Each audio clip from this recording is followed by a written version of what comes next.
So therefore, what government does, of course, government intervenes, once in a while. But basically, the government philosophy is to ensure that we create the enabling environment for private sector to invest, even in, broadband, interconnectivity. I am happy to say that I had the privilege of being in Switzerland, Geneva, recently. I had also the opportunity of addressing the Indian business community at that conference, and they promised to invest well over $4 billion into the Nigerian economy, particularly in the area of interconnectivity. I am hopeful that within a couple of months, some of these promises, would come into fruition. I'm particularly interested in the $4 billion. That's very mouth-watering and very attractive. When you say $4 billion, I presume most of this investment is going to be channeled towards rural telephony and grassroots development. So what specific areas are you looking at? The specific areas are to angle? ensure that there's connectivity. That's the major thing we are looking at. Again, the connectivity which would assist, telecommunications, and which will assist internet services. The issue of rural telecommunication is another thing entirely. I don't think the China investment is particularly going to respond to that. What they are responding to is what we have with Nicomsat, what we have with Galaxy Backbone, and what we have with general ICT infrastructure, which would be all over the country and make every part of this country connected to the national infrastructure of ICT. Now, when we talk of rural telephony now, do you have a database of areas that are in deficit of this internet We have connectivity? so many areas where there's not connectivity as of today.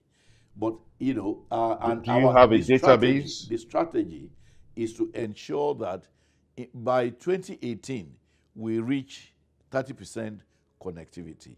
We may, if the Indians, make good their commitment, we may get there sooner than later. We may even exceed the 30% that we are looking at. But what is important is we are guiding them. We are also encouraging them to see Nigeria as their own home, because they have always been in Nigeria in the 60s and 70s as traders. And my point of argument is, having really painted the picture of a strong, economy in Nigeria, of a very large, population, of, a country with more than 150, universities, more than 100 polytechnics and colleges of education, with a burgeoning youthful, citizenry. I let them know that if they had left Nigeria because India was becoming a technological, giant, in the spirit of South-South cooperation, they ought not to leave Nigeria behind in the area of ICT development. Let's look at your 30% penetration target. Currently, I understand that we stand at 21%. Yeah, exactly. And when you look at that now, are you worried that most of your strategy is foreign reliant? And what are we not exposing our internet security to? Now let me say this. You see, in ICT is a universal phenomenon. There's no how we can run away from foreign direct investment. In the telecom industry, for instance, I mean, when we were, bringing about revolution of GSM, because we had failed in running a NITEL prosperously and productively. Are you thinking of coming up with a homegrown strategy, our own homegrown strategy to breach this deficit in the ICT sector? I have said this, there's a universality in internet communications.